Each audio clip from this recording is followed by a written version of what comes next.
You're not my buddy.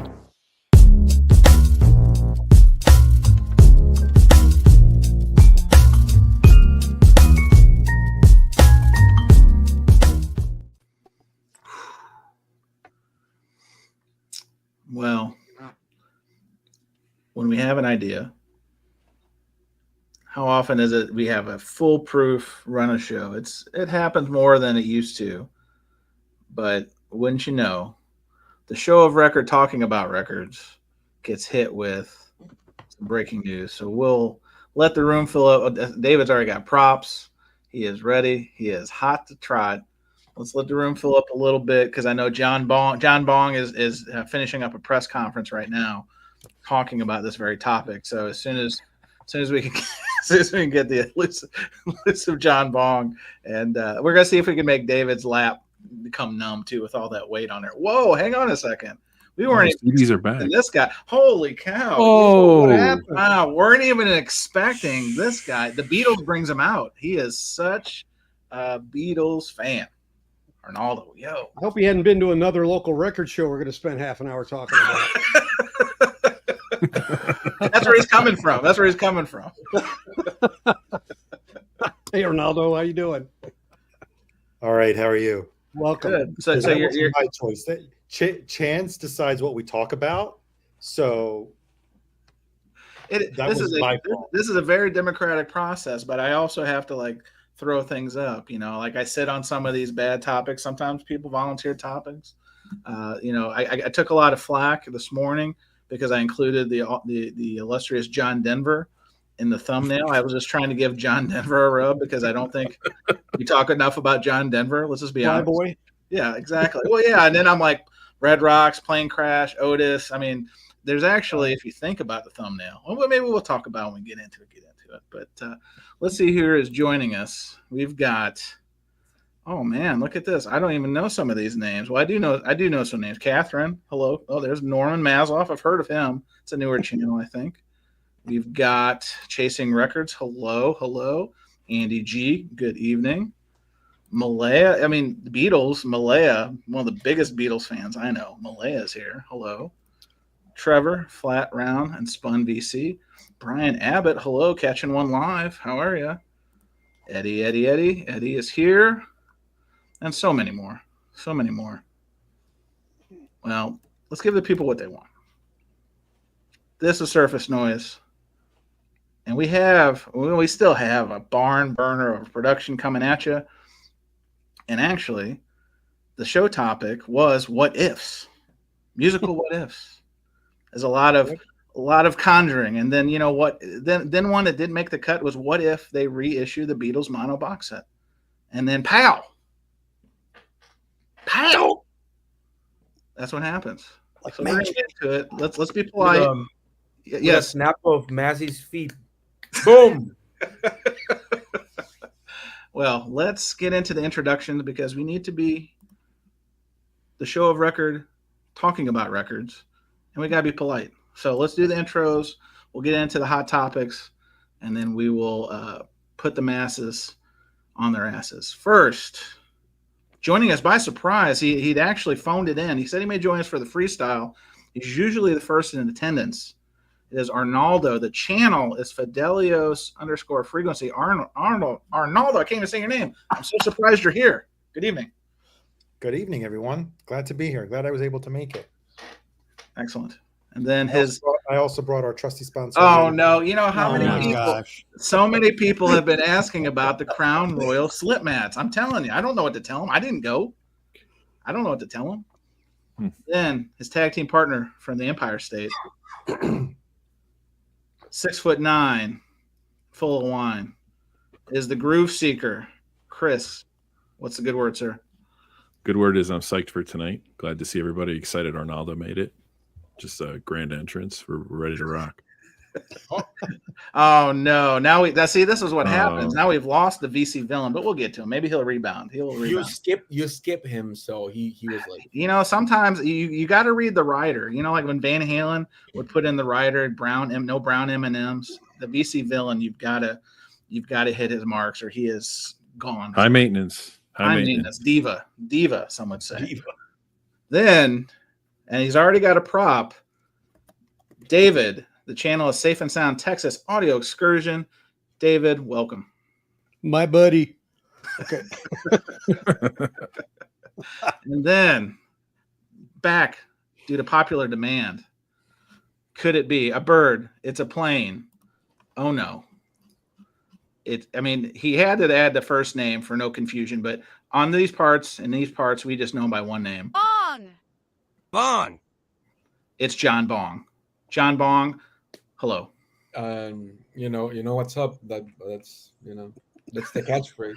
Listen, don't be so modest, Jose. Your alter ego, it's like Clark Kent and Superman, minus the cape. You've got F-bombs galore. It's your superpower, and we are ready to get into it. So the VC villain may be returning. I'm not sure, but we don't want to keep people waiting. And I don't even have a ticker for this one. So before we get into the real topic, the initial topic we were going to talk about, and there he is, the VC villain, Jason Rojas, coming in under the door. Hello. And frozen. There he is. Ground control to Major Tom. Our techno weenie has arrived.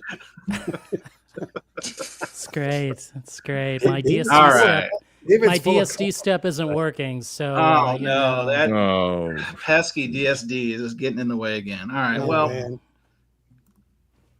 like I said earlier, what if, and we'll get into the what ifs of music, but what if I told you that 2014 was just a mirage?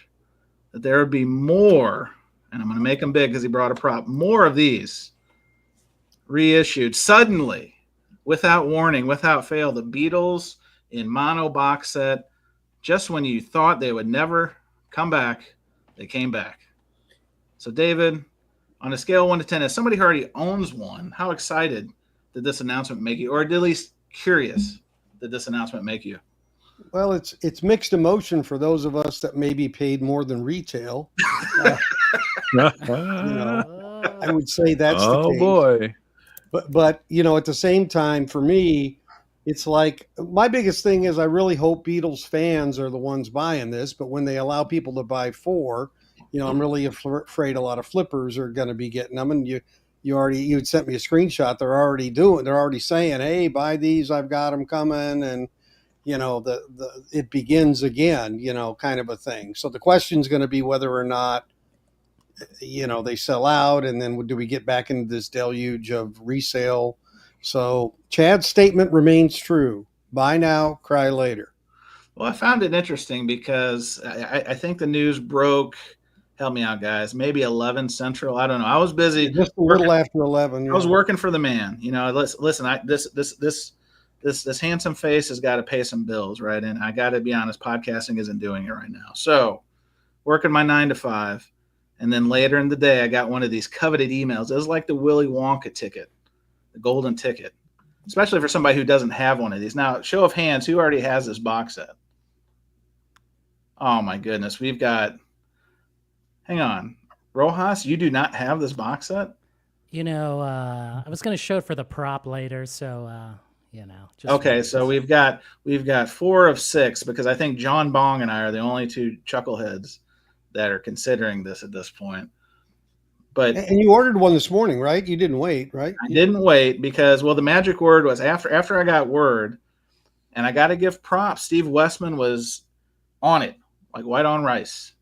And he was flanked by that new channel I talked about earlier, Norman Maslow, and they went strong. I mean, they had big views. And here's the thing that made me seal the deal. Once I saw that coupon code, the Coupon King was in the house. Wait, there was a coupon? There was a coupon. Welcome 10. The Beatles store that gave a coupon?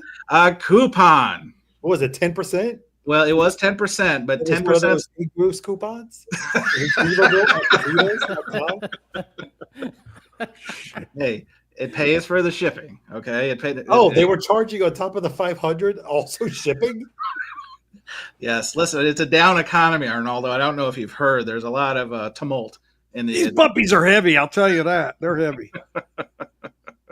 But anyway, yes, I did convert once I got the coupon code because to me, and this goes back. I was talking to Chris backstage a little bit about this. I didn't get one when they came out. I wasn't a smart, but I also wasn't buying box sets in 2014.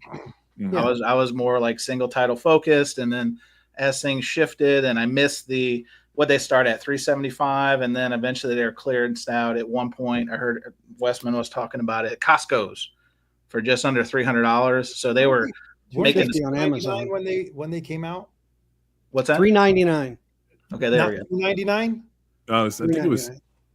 I paid. Although less if than you asked 4 different AI bots, they give you 4 different answers. So let's call it just a shade under $400. Yeah. So a shade under $400, but some people were picking them up for $250, $275, and then it was like the Bob Dylan mono box set. Then once they're gone, magically, sprinkles. The price just accelerates, and so that's where I found myself. I was on the outside looking in, and I didn't lose any sleep over it. So it's been on my want list. I thought maybe I'd snipe one of these days.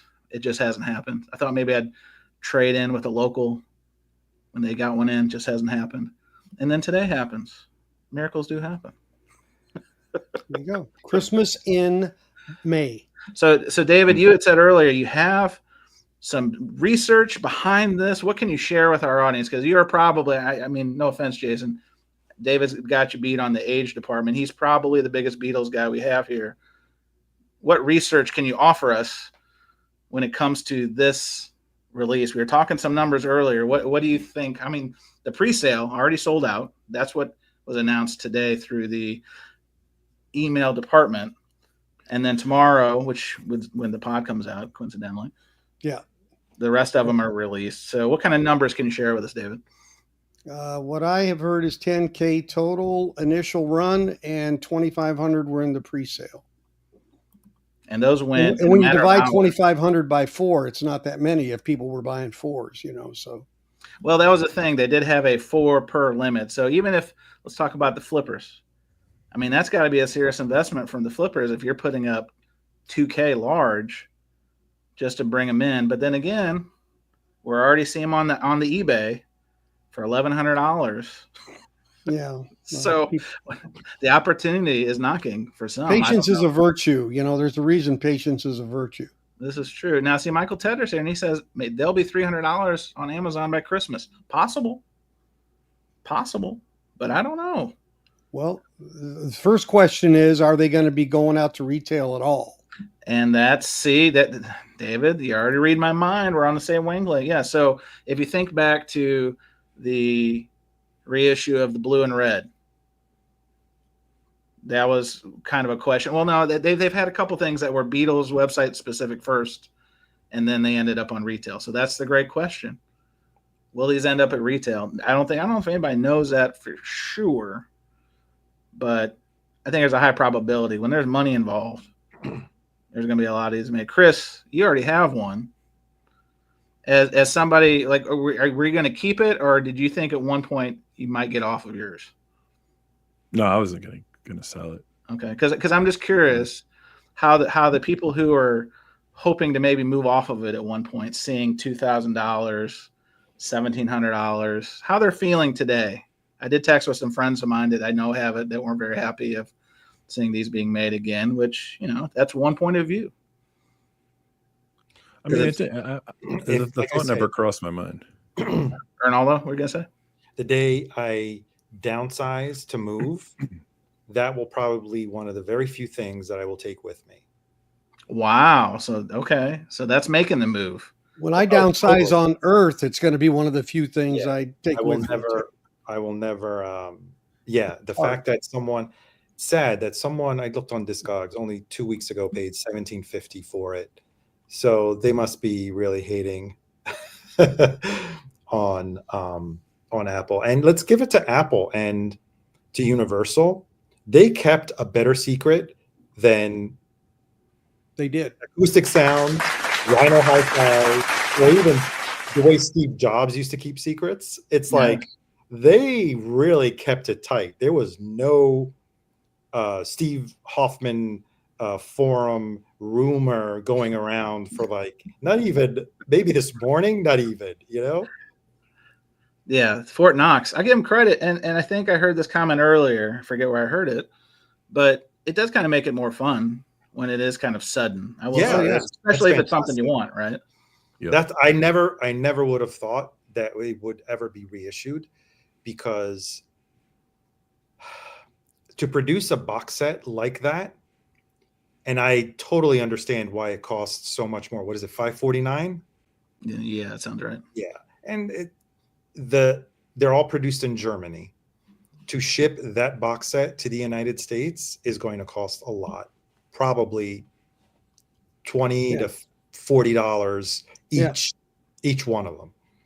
And to produce that book, not in bulk. hopefully it's reproduced exactly the same way with the spot varnish. And I mean, it was beautiful. That book alone is probably cost $50 to make, maybe close to it. Yep. So, and then record prices have increased, the manufacturing prices. So I think at $549, it's rightly priced, comparing to a lot of other stuff that's out there. So Well, actually, $399 in 2014 is $540 in today's dollar. There you go. With inflation, man, look at the math. Right The on the math dot. is mathing, David, coming in clutch. Wow. So here's a question I was wondering. So since it's already been put in the chat, Michael Tedder again.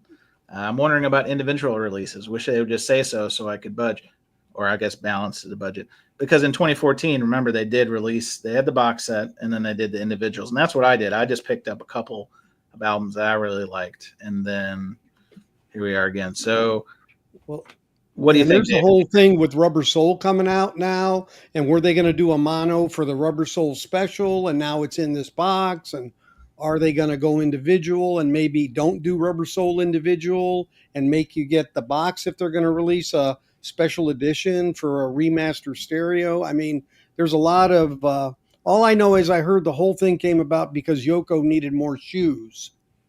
Oh, okay. We have Yeah. 2 Shoe point gate. confirmation. Shoes. Yeah, it was Yoko Shoe. needed shoes and Olivia needed dresses. So Tough walking. yeah, All that's right. what I Fair heard. enough. Fair enough. Now, I saw, I just had it up, so I'm a terrible host. But yeah, Richard's Vinyl Tap House. Let me be clear on that. Said if it's dropping 718, retailers would have known about it already, right? You would think, but remember, a lot of these guys buy through their distributors. And again, with the loose feelers I put out there this afternoon, it sounded like that was a complete surprise. So again, to Arnaldo's point, very tight information, was very sudden. And so, but Jazzbomb Chris is right. If you ever count on record companies to not reprint shit, if they can make money off it, they have long memories. That's true. So I'm not surprised they did this again. But hey, if somebody didn't have it, I'm okay with it. So Jason, one of the things that David, came go up ahead. yesterday, sorry, one of the things came up, I was having this discussion with somebody yesterday, and it had nothing to do with the Beatles box. But, you know, when they reissue stuff that you think is gone or limited, and how it, quote unquote, affects the collectible value of it kind of thing, and it gets people mad. But, you know, I'm kind of like, well, they're not in the business of worrying about my collectability. That's not what they're in business for at all. It's like buying a stock. You take a chance, you know. If you bought Elon Musk last year, Tesla, maybe you did okay, but now it's a problem. So Sure. it's you know, that's just the way it goes. Your money first and then your clothes. What else can you say? 10,000 is a big run. Yeah. For this Especially- many records, especially. Yeah, for that box set. The only clue I had on, and I had no clue on exactly, but somebody I know was trying to get something pressed in the next month and a half through Optimal. And they said they had a block on a 4-week period. They had a huge box set coming out. Had no idea what it was, but now I'm putting 2 and 2 together. So, David, are you trying to get more copies of That Thing You Do made? Come on. oh yeah, that's what the world needs. I wish it was the Kinks mono box that was getting repressed. That's not happening, Chris. Sorry. I know. Malaya wants to know, where is Jose? Well, that's a great question. I think that this topic has overwhelmed our dear John Bong. So I'm hoping he's coming back, because he was here early. Me and Chris were just kicking it. We're getting ready. We're doing our stretches, our live stream, burping, anything we need to get out of our system. and John Bong graced us with his presence. He had a heater. He was just getting that last minute puff in, and then he said, "I'll come back," and he came back, and he's not here. So anyway, do we want to start raining on everyone's parade about will the optimal QC gold standard, or will it be of the standard of Blue Note Classic series? Can't we just have one day of feeling good, Arnaldo, before the reality, before that quality control kick in the junk takes place? They got the Rhino Hi-Fi team working on this, so just so you know. Well, not that the Rhino Hi-Fi releases have been spectacular. See the television, and the Alice Cooper. Most recently, several Black Sabbath, the latest Black Sabbath, have had issues. So I wouldn't. Are these going to be 180 gram? Did they clarify? They're 180. See, that's where I get a little hesitant, because I think on the 180 department, they're not as high quality as they used to be. Now, I think, Jason, don't you have this tattooed on your forearm? Buy music for music. Isn't? I've seen this saying somewhere. Is this? Where have I seen this? No comment. I'm just gonna make fun of him. I'll just make fun of him. So no comment. No. All right. Well, I think all in all, and I'm sure this is going to be a topic that if you're wanting more in-depth analyses, it's going to be out there. Not only is there going to be 10,000 of these back in the marketplace, but there he is. Hang on. John Bong, we need your take. We were just about to get off this topic. Is everything okay? And Bong headquarters. It was Amazon delivery, but he calls me. He says 5 minutes, and then I'm there 8 minutes, and the motherfucker's not there. And then do they not know who they're dealing with? International super duper star John Bong, live streaming at the moment.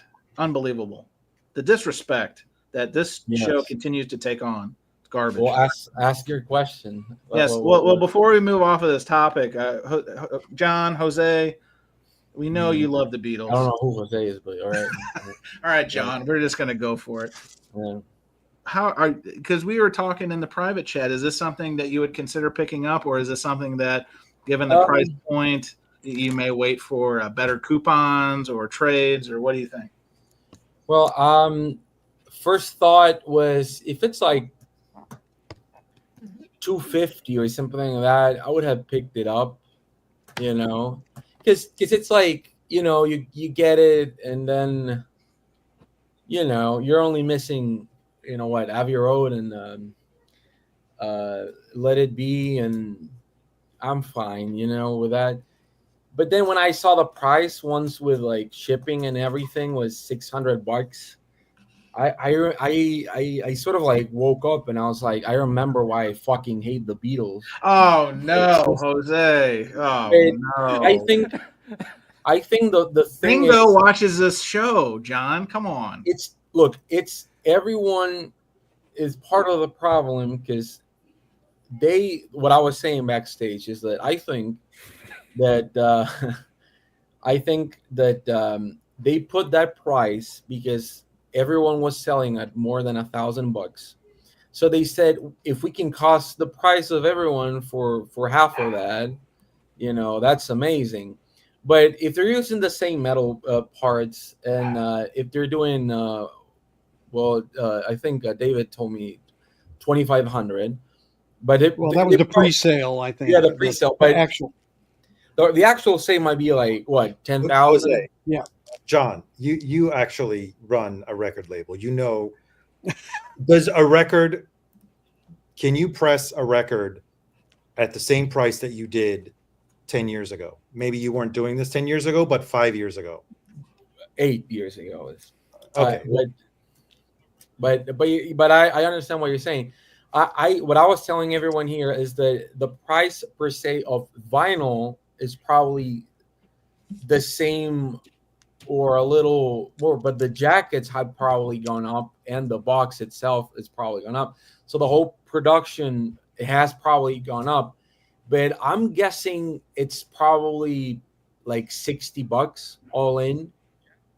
that it's worth them like, it's $14, 14 records.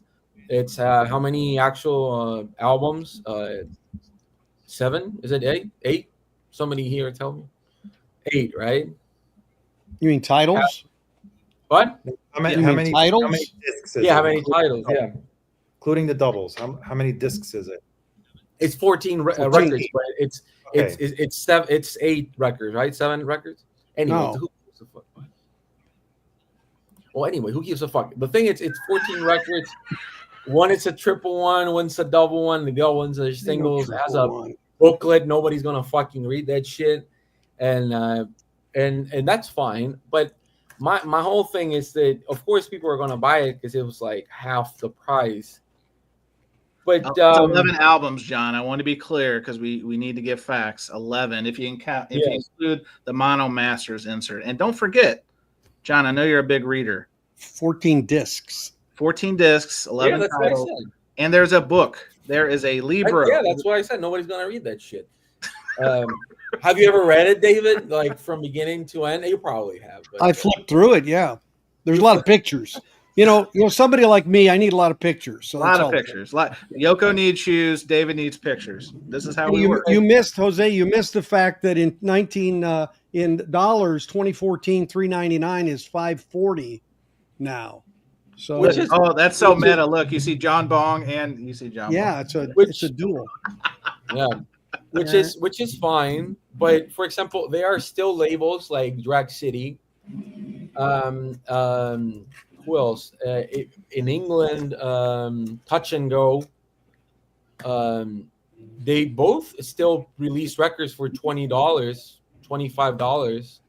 So I think that the thing they don't have the overhead that a larger organization has. They got to pay for the Yokos and the Olivia Harrisons. No, of course, and but also if Rhino Hi-Fi can charge $40 for a single album, if they do 10,000 box sets and there are 6, well, it's what $450 without the shipping and everything.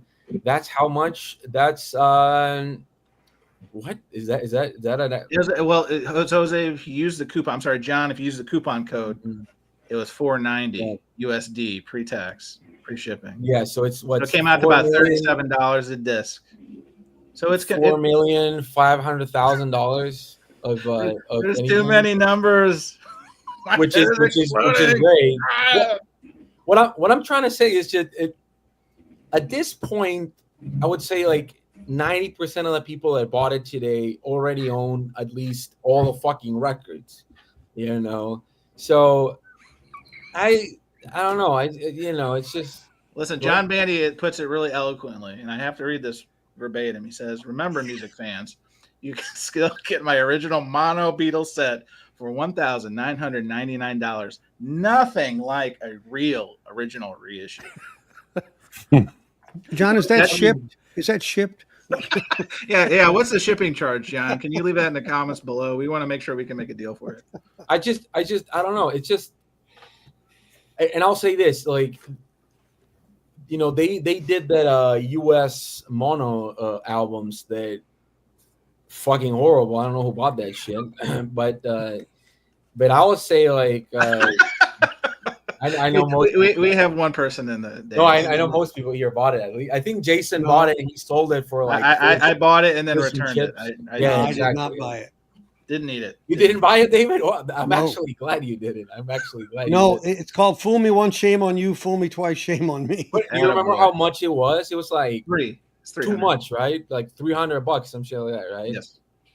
So of course, if they did the other one, I thought it was actually going to be like $500, but again.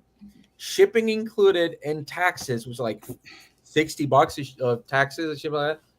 That's a horrible number. I couldn't justify that. What I was telling everybody in the chat is that today they announced Levitation Fest in Austin. A good friends of mine are playing at the festival. Hang on, John. So is John Bong coming stateside? Can we announce on this program? Is John Bong going to be in the States? Oh my gosh. Yeah, well, a friends of mine and a band from the label that I can pull up here because I have it here that I released this record. It's called Diles que no me maten, which is sold out, by the way. Oh, Like No that way, beer. Jose. They're gonna play on Sunday, the same day that Pavement is playing, so that's gonna be a great day. And the VIP tickets were $300, and the loan tickets were $100. So you tell me what's better, to go see 50 bands or like get fucked by a Ringo Starr one more time. so Tim, University of Vinyl. This is important.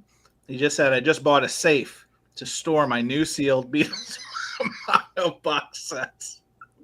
Well, you know. Well, so we know who was buying 4 of these. So Tim, you've completely outed your That's a big safe, man. It's a huge safe. I'm gonna say that everyone on eBay that put their pre-order already up for pre-order for $1,000 can go fuck themselves. That's all I'm gonna say. It's but I mean, nothing wrong with it. I We do have to draw the line somewhere. So John, mean, I've owned 4 of them, and I personally didn't thought they sounded like, you know, but like Jason will probably remind me, I don't have a designated mono cartridge to play with. So the only one that I actually listened to on the designated mono cartridge was Sgt. Pepper, which it's a different take and a different mix, right? In some Different tracks, sound, right? yeah, for sure. So that's interesting, right? Of course, but you know, fuck them. Still, I don't know. Like if they're doing, hang on, what's our F-bomb count up to? Is anybody been keeping track in the show notes? I think wait, so it's 4. Okay. Well, since so we went nobody told me live, how many- okay. Yeah, since we went How live. many titles there were? There were 8, right, or 7? How many were they? It was 11. It was 11 No, titles. it's 14 records, but how Yes. many titles? I just said 11 titles. Here, you want me to read them to you? So we've got. Is it 11? All right. So wait. So it's 11, right? So it's Holy smokes! Hang on. 450. We'll get a visual going. I got a visual. I'm looking at it right here. It's $40 a record, minus the shipping, right? It's $36 a record. I can't make. Oh, there we go. Look at this. There you go, Jose. Look at that. No, it's 450. What? 450, right? 454. No. So many pictures. 454. 490 because it's a 10% off coupon. That's gone. That was on only for like an hour and a half. So oh man, I'm feeling. 545 was the retail. There we go. 545 divided by 11. It's $40. Guys, it's too late at night for this math. I gotta be honest with you. Yeah, but one of those is a triple album, so $40 for a triple. Yeah, the Mono album. Masters is 3, right? Yeah, so come on. Nobody listens to that shit. Like, what do you need? Like, listen to Mono Masters. Like, I mean, they got some good songs, you know. Like, they got. Yeah, because they're songs that weren't on the. Yeah, they weren't on the other album. They have the Ballad of John and Yoko, which is one of my favorite Beatles songs. Which is Christ, you know it ain't easy. Quit it, man. But I will say, like, you know, the other day I said something controversial. Apparently, that I think yesterday. Yes, just yesterday. Beatles for Sale. It's a horrible piece of shit record. I know Massey's probably like dying of something after I said that, but Beatles for Sale's horrible fucking record, and I don't know who would buy that as a single record if it actually gets released. But it was 3 years ago. I still could buy some of those mono ones here in Amazon. Yeah, Massey, I was not here for like 10, 15 minutes. Remember that? The Amazon driver completely derailed the program. All right. I think it's time. All right. No, it's not. No. I want to say something. Hang on. I want We to got to say pass something. the mic. This is a mic drop moment. All right. Since I've not said anything. I've not said anything about this repress. Well, I wasn't of a here. Reissue. Okay. Apple Records. If you are watching Surface Noise, I almost said Surface Noise. Man, that would have been awesome. No. Please re-release this bad boy. Okay. Okay, please. Okay. That sounded like ass. I remember that. Yeah. Do it in DSD, okay? DSD It was already only. digital. Okay, you know. And it was So- pressed Because at Yoko Rainbow. needs more shoes. Paul McCartney, he needs another boat or something. I don't Jason, know. for the visually impaired, what are you holding up? That it looks like an accordion. What are you holding? I'm up? holding greatness here. Greatness. You know, this is 2009, right? Beatles in stereo. Stereo. So while you see all the these videos, Westman, Stereo. Mazzy making all these mono videos, I mean, none of these guys own a mono cart. You know, they own a stereo cartridge. Might as well just play it. Are you On a saying? stereo Beatles. Are you trying to There say we go. that Steve Westman, alpha male, Steve Westman doesn't own a mono cartridge? Are you trying to tell me that? What up, Jason? Johnny Fever's comment. Johnny Fever says, "Can we get Mazzy on live cam so we can watch him have an aneurysm over Jose's ranting?" If you like "Roll Over Beethoven" by covered by the Beatles, you probably have like dead cells like every single day, like for days, and you probably need medical attention. Well, I think we've already lost Tom. One of Too our most bad that tried and song true- isn't on Beatles for Sale. I think we've kicked it. We've kicked this one. We've kicked the mule. By the way, looking at Mazzy's comment saying "what a hack," I would tell everyone to go see Hacks season 3 now on HBO. Amazing. John Barnes got a brand deal. God bless, unbelievable. Oh my Jose, god! take up your training wheels, Mazzy. First of all, I don't know how to ride a bike, which is amazing. I don't know what's happening. And so I don't have any training wheels. Oh, this guy. Look at So This guy, his vinyl rips are all digital, man. Boosted up with that 2 preamp, bro. I don't know what Patrick dislikes about this program, but is so in love. Patrick with Steve really Westman. rubbed me wrong. He's rubbed me raw. That's what we say back home. I don't know what Patrick his is deal so is. in love with Steve Westman. Like if you mention him in He's the a same good guy. I'm not going to hear that one. All right, let's get into the show Yeah. topics before Patrick gets even more upset. I don't want to upset Patrick. What ifs? What if we keep talking about the Beatles? We're going to lose more viewers. We are losing Tom. We lost Tom, Higher End District, one of our best. So great. What ifs? I'll go first. Yes, let's go. Okay. What if this record was a hit? Then there would not be all this craziness about audiophile business, right? So if this record was a hit, no. okay, He could have there'd been be the no next analog Big Boss. planet, no tracking angle, none of this wank off about Beatles and mono. Psst, come on. Well, You Michael know? Fremer is going to be on one of the shows coming up. That's all I'll say. People would be, praising CDs. They're what I'm coming saying? back. I don't know if you knew this. CDs are Correct. coming And back. then people would be talking about mastering engineers on CDs, where the CD was pressed, Do you happen to have that what was it that you had like a folder with like clippings and some shit like that from It was Yes, the I have the inserts. It was promos. promo press as the press kit.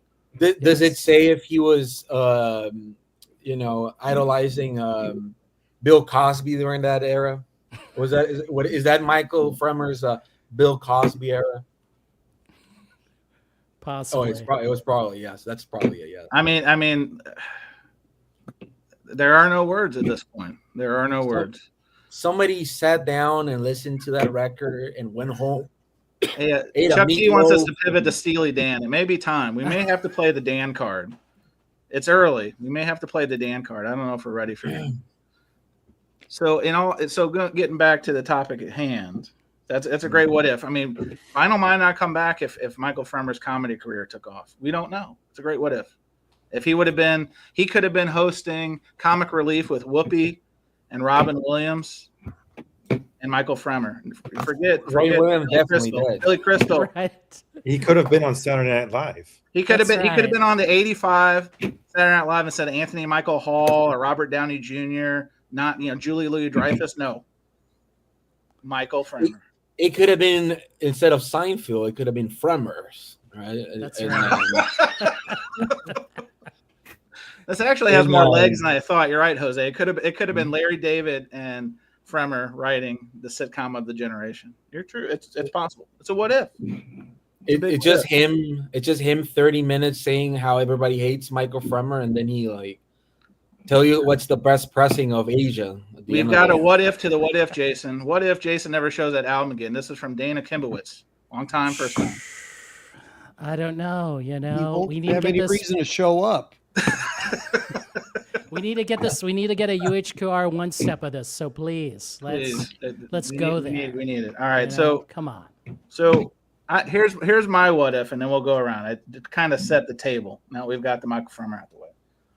So if you saw the thumbnail, you had Otis Redding, or a really bad facsimile of Otis Redding, Randy Rhoads, the guitarist from Ozzy Osbourne, and then John Denver. I know. See, you've already seen. You thought the power of John Denver wasn't alive and well, folks. It is. It was in the chat. So, but I was really thinking more about Otis Redding. So, unfortunately, Otis, I can't even be serious when I'm seeing that guy's face.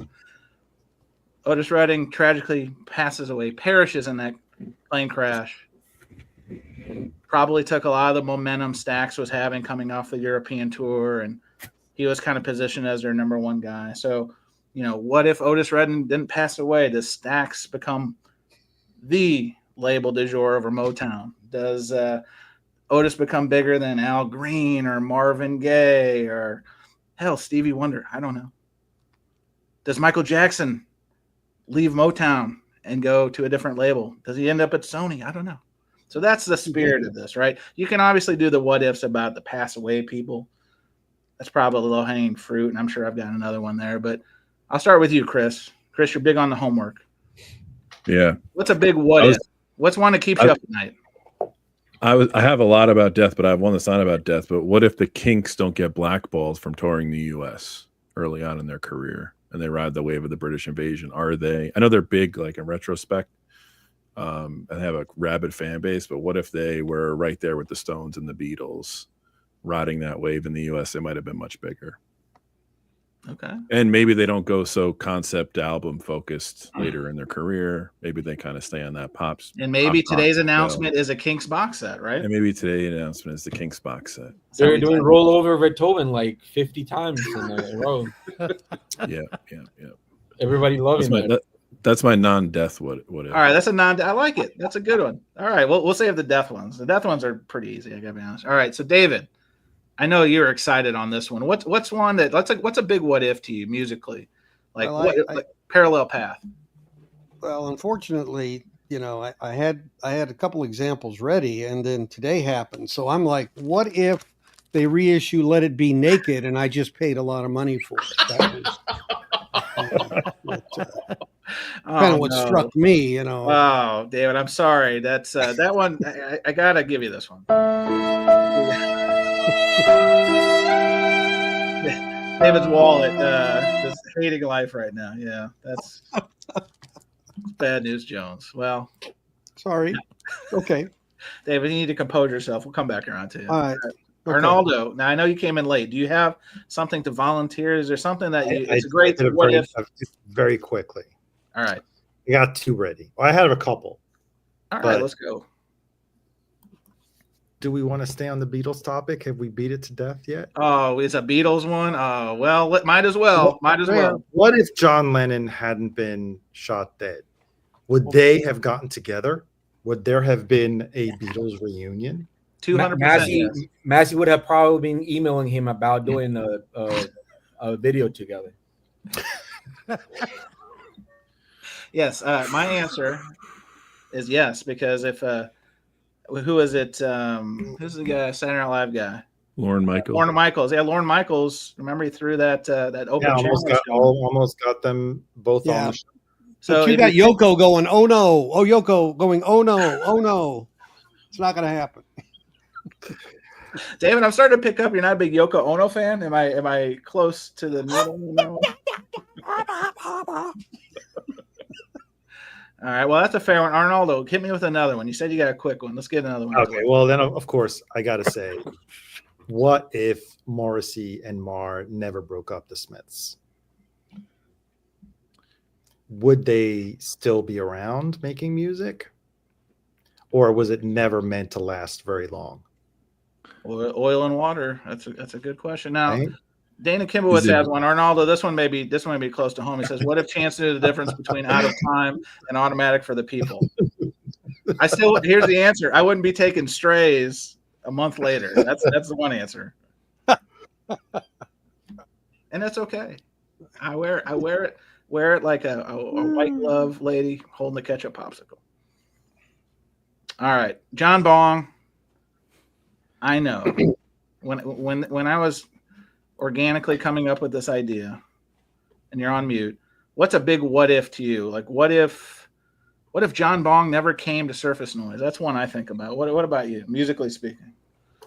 Well, I have two, I guess. I'm not giving a fuck about the rules, and I'm going to say both of them. Make your own rules. There's the Bong rules. That's all we need to know. So the first one would be something that maybe Chris can answer with me, right? What if Pigpen didn't die? Which I think it's interesting because it was a very strong element of Grateful Dead that had a very rootsy Americana sound to his era in the Grateful Dead. But so I wonder if Pigpen was still alive, have they like evolved to that? They were always a jam band, but they were very more like bluesy Americana type shit. And I wonder what the rest of the 70s and 80s would have sounded with him.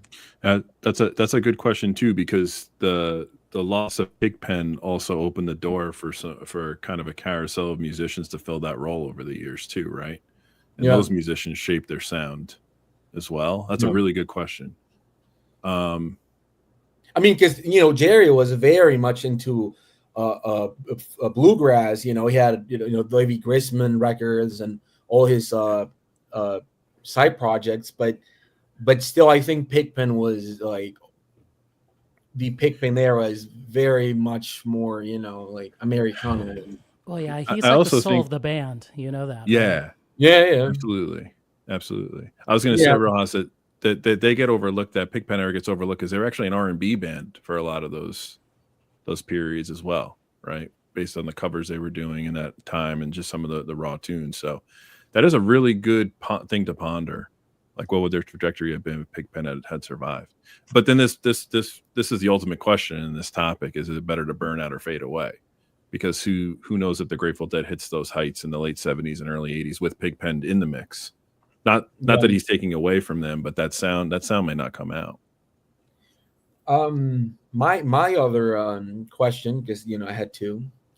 In popular music, and I can go on and on, right? Keep it popular. We don't want to lose the audience, John. Please save us. Yeah, no avant-garde drummers, man. Yes. No, it would be something that I think I've always thought about, which is what would happen if Syd Barrett didn't left Pink Floyd, which I think that it was actually a good thing that he left the band. I think that those 3-4 records after he left, the band stopped having this very British poppy Canterbury prog sound, and they started having this more like unconventional experimental type music going on.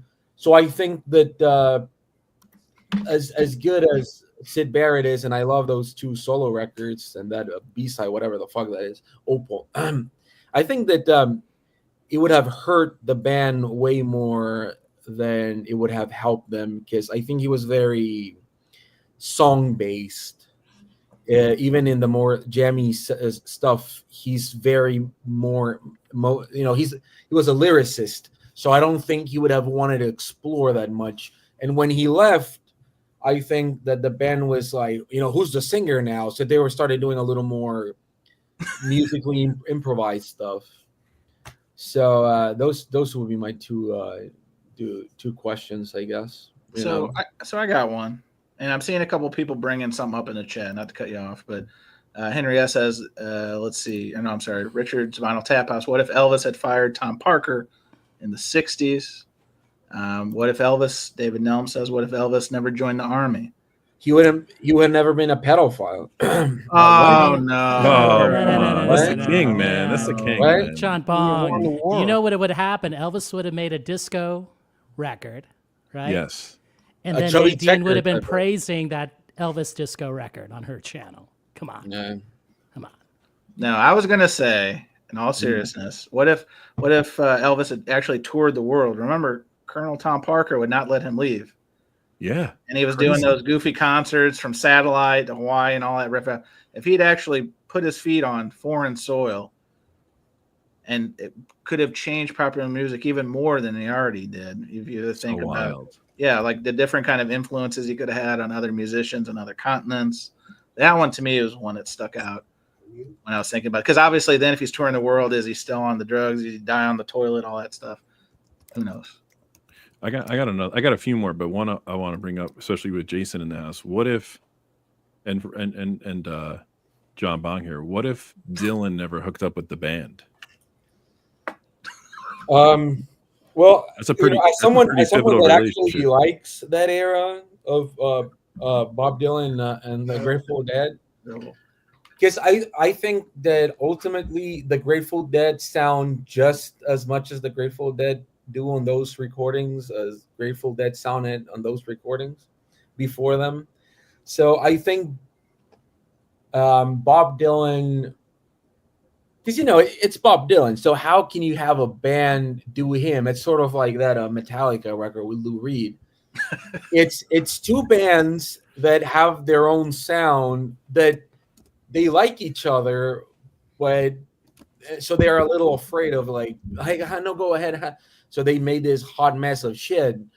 But I think the Grateful Dead actually helped him, like, You mean the do a band? little The band. more, like, at least they changed his live shows, and he started doing that, never-ending tour type music where every single time he plays the song, it's like different. So that's a thing, I guess. I like this one. Fred's in the house. Spectrum Archive says, "What if Michael Jackson recorded those songs for Earl Awesome. Williams before they went to Justin Timberlake for Justified?" Interesting take. That's a good one. Yeah, I've got also one. pedal.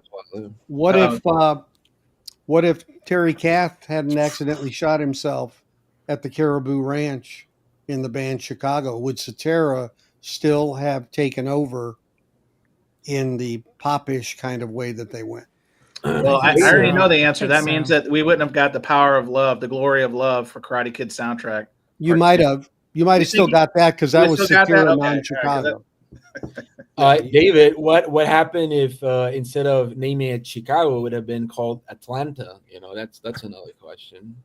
They didn't live in Atlanta. I guess that would That's be what the I'm saying. reason. That's why I'm. Yeah. Well, I don't think the band Europe was where they're living in Europe. Hang on, Well, Jose, what- John. This one's close to home. What if Chileno Sanchez was packing heat? Well, he was, but David, So we wasn't talk Kath about- wasn't Kath on the Fritz though? Even around the time he was going through all that trouble, wasn't he trying to get out of the band because he was doing solo stuff? Who? It wasn't Terry Kath trying to get out of Chicago before he passed. I mean, there was some friction there. There was definitely a split. There was friction, but the question is, he had more power, I think, than you realize he did. I mean, I interviewed him like 9 months before he passed, and the band. So Cetera wasn't nearly as strong at that point as he became. So but kudos to Rhino though for reissuing this at Steve Wilson Remix. If you don't have it, it's really knocks it out of the park in terms of audio, and then the Atmos version Blu-ray. Steel sealed. Yeah, I've got an open one of this. I haven't played this one yet, but they reissued it. It's probably great except in Chicago, so that's a struggle. Yeah. Vance is here. Vance is coming hot. He said, "What if Cliff Burton never dies? What would Metallica albums have been like?" That's a good one. They would have more bass, Really. Well, Justice would have definitely had more bass. There's no doubt about that one. All right, Mr. Rojas. So let's give you another turn at the table because I know that Michael Fremer took a lot out of you. So Sure. What's another what if you got? So what would happen if this was never released? What would we do? Okay. Steve Westman wouldn't have had one video at least. Yes. Mazzy wouldn't have had anything to do this afternoon. Mazzy called himself like in bed. He was like, cancel all my shit. I gotta talk about this box set the whole fucking day. It was a powerful presentation. I watched it. I don't know. Felt boxed in. You know, as someone that hopes he doesn't have to ever fucking hear "Love Me Do" till the day he dies. Like, if I hear that harmonica one more time, I'll kill myself. Let me go play that. No. But you know what? I did learn. Too easy. I did learn that they're selling that 3-inch with the Carium on their website as we speak right now. So that means someone in rural Idaho is buying that shit tonight after they find out the box set is sold out. Could be Wyoming Dave even by. I got one. You got another one. Save us from the sanity. Give us the Susan Powder. Stop the insanity. You got another what if on your mind? Yeah. What? Oh, you got to make me big. I'm coming. What if God was one of us? Well,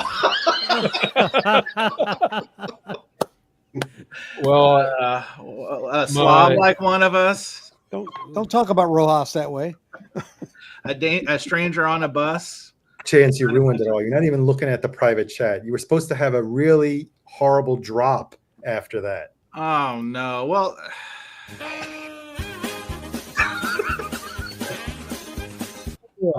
listen, I didn't even know you're going to be here. It's like how do you get fired on your day off? Like Smokey said on Friday. How do you get fired on your day off? Anyway, all right. Well, have we beat this one to death? Have we beat? I got one more. All right, let's go one more time around. Big Chris, what do you got? What about if Buckley doesn't die? Jeff Buckley. That was on my list. I mean, that's the worst. That's the worst one to me. I mean, so he doesn't die. What happens? What are some alternate realities? Do you think? Well, that second unfinished record sucks balls. So I don't know. Well, maybe because it's unfinished.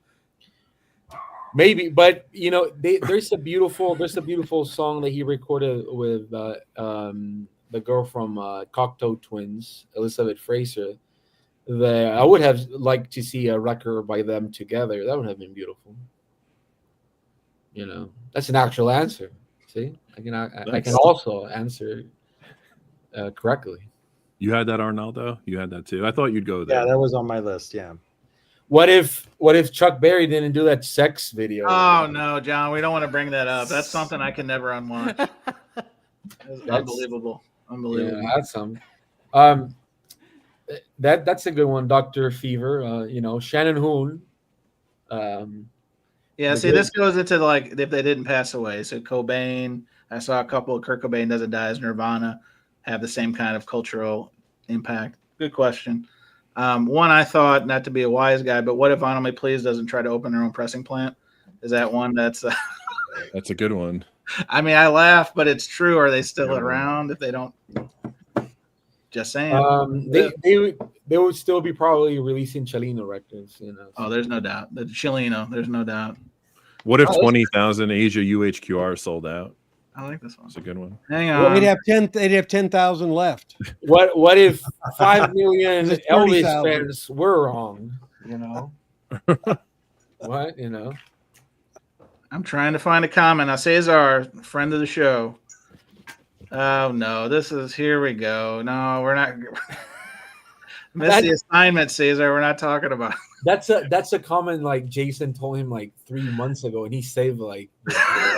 It's been in his pocket. It's been in his pocket. I think there was a payoff on that. There's a great comment. Yeah. Let's be serious here. So I'll be serious. Like, right. What would happen if Terry Reid was the lead singer of Led Zeppelin, right?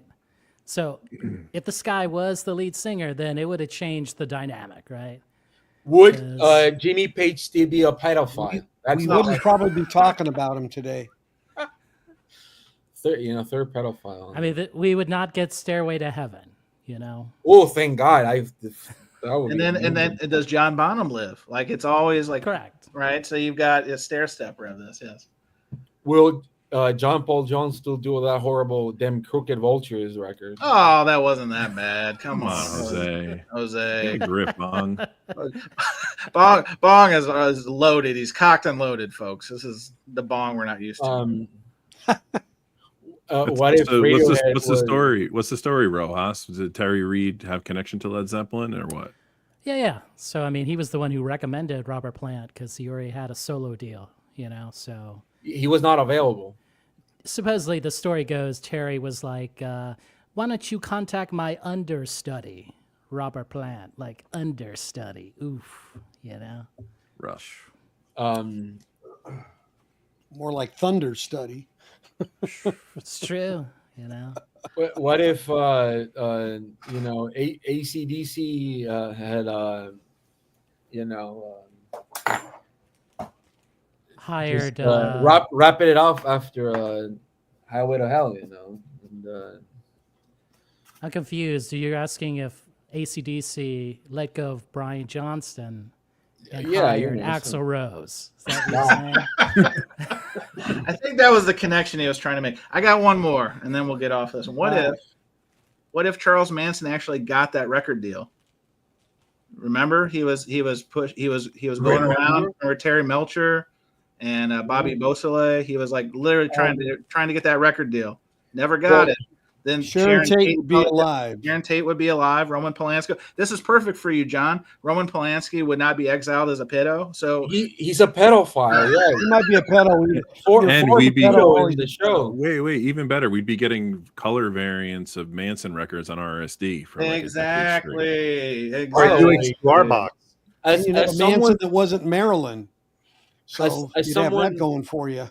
As someone that owns 5 Charles Manson records here, I'll say that I think that he had beautiful songs that are very much could have been something. You know, I'm not saying he would have been, but with a little production, he could have been like Judy Sill type nutcase, which I think would have been beautiful. This is a good one. Record Keeper 33 RPM says, "What if Nick Drake's albums actually sold while he was alive?" Good one. Well, he didn't kill himself because of that, but you know. So. Depeche Commode says, "What if Paul Di'Anno wasn't kicked out of Iron Maiden?" It's a good one. David, Manson has his own discogs right there. He does. Yeah, there's only there. I think there's. Yeah, I think. Wait, you thought I was kidding when I said I have 5 Charles Manson records? I have Charles Manson Family as well, which is a really good record.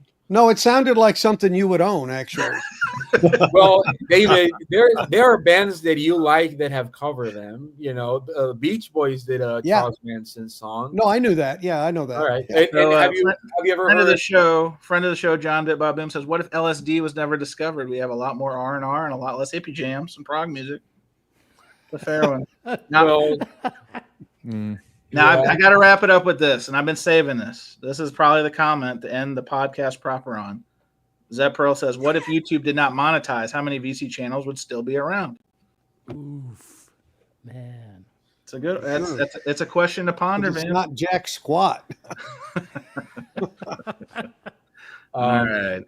Well, let's put a bow on this one. We'll come back. We've got more. Believe it or not, we've got more. So stick around. We're going to rock podcast proper. So much Beatles talk, so much hyperbole, so much what ifs, so much Gentile accusations. A P word. Yeah. John Bong is really heavy on the P talk today. So I want to thank my guests. John Bong, thank you for making another appearance. Stick around. We're gonna give you some more bone to chew on. John, thank you. Thank you for letting me rip. Rip away, sweet angel, rip away. And then Arnaldo, who we didn't think we would have, but he's here. Arnaldo, thanks for joining us. I'm glad I was able to make it. Thanks for having me.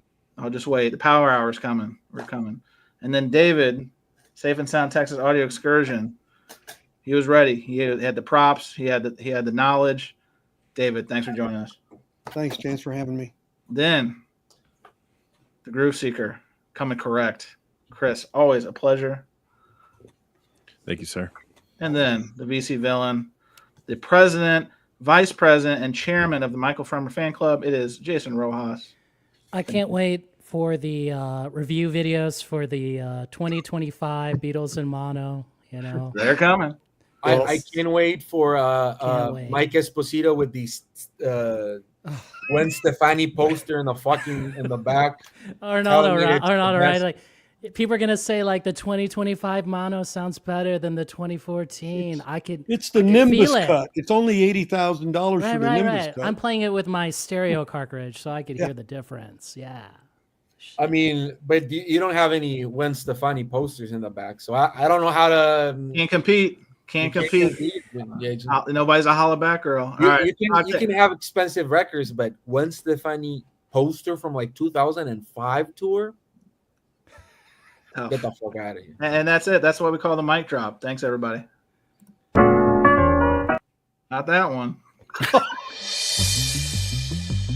Oof. There we go. We're firing that intern. Was that that was never used on the B side? So No. That was for different projects. That was a deep cut. Yeah. There's other projects that go on. We have a shared service here, and just click the wrong button. It's just it's just what you get. But this is the freestyle. This is the power hour. The extra discs, the extra deep cuts. Still working on a proper title, but we can always talk more Beatles. But we'll see where the conversation goes. But I did want to bring up a couple things. And I know Tom left us. We out-Beatled him. But this is for High Rant District. Is anyone... I don't know yet. First of all, I didn't even know this existed. So show of hands. Does anyone know that Discogs has their own YouTube channel? Yeah, I've seen. There's a Bob Bradley video of them reviewing the UHQR of Axis Bold as Love from like 100 years ago. Okay, so John Bong is not anybody else. Did you know that this is a thing? No. I had no idea. I felt like I was Dorothy walking through the door, and it went from black and white to Technicolor. I couldn't believe it, and I was even more surprised to know they have over 17,000 subscribers. Where have I been? How many You videos do said they 17,000. You said 17,000. 17.3 have? How many thousand. videos do they And the have? algorithm is obviously not recommending their material to us. Exactly. That's for sure. Well, guys, it's a great question, and maybe our gallery knows. I think is this the one? Yeah, here we go. So we're doing a visual. Here it is. Again, it was a wide. I don't want to print that. Let's go here. Yeah, I follow them. I saw that Dweezil Sapo like 2-3 days ago. Yeah. Is that good?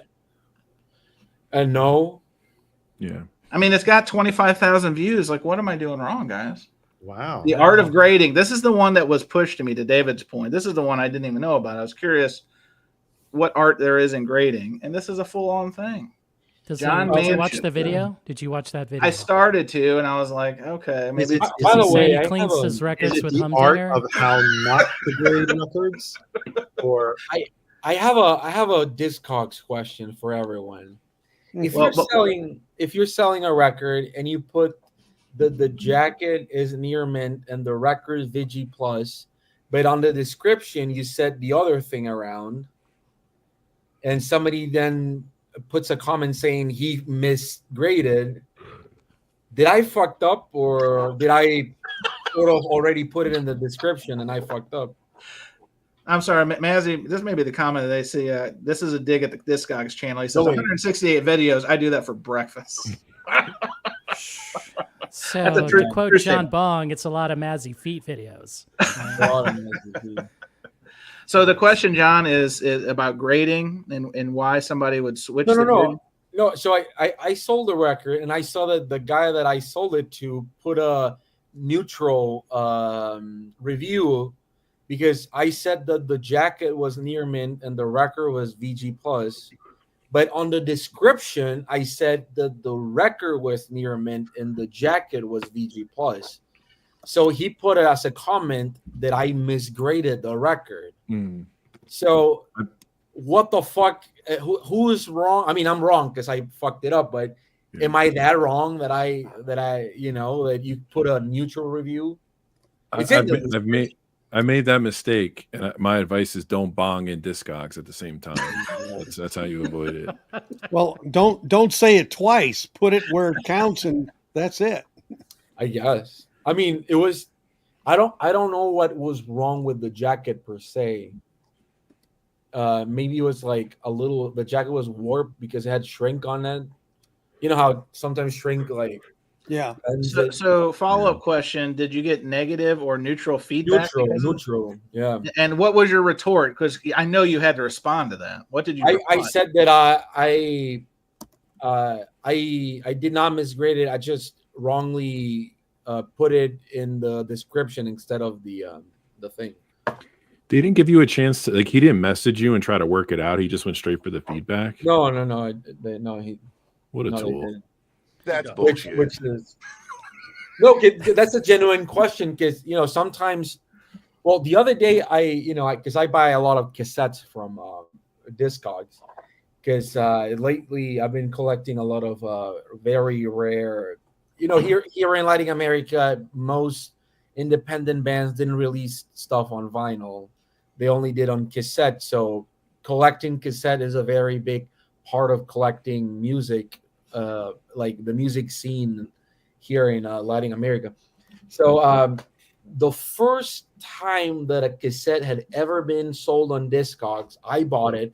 And when I got it, the guy only wrapped like paper mache looking shit on all the cassette. And he shipped it like that with a label on it. And the actual cassette broke. So I was pissed. And the guy just sent me my money back. But I have a cassette that I've never seen anybody sell, and I have it broken. So I sometimes think it's not just a matter of I got the money back, but I have a fucking useless grail, if you want to call it that.